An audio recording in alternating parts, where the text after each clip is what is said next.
โอ้โหบรรยากาศสุดฟินสุดฟินลมทะเลพัดโชยโชย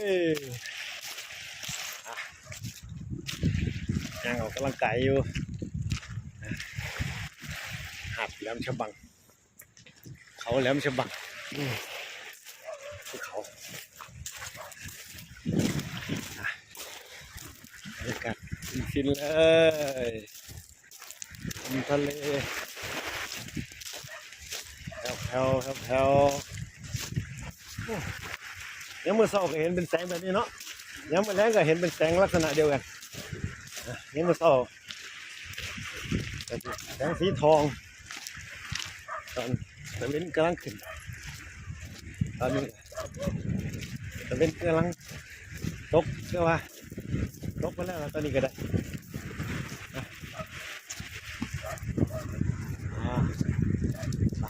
เดินเลาะเดินเลาะเดินเลาะชายหาดแหลมฉบังไปเรื่อยๆไปเรื่อยๆประมาณนี้เดินชิวๆเดินชิวๆยามเย็น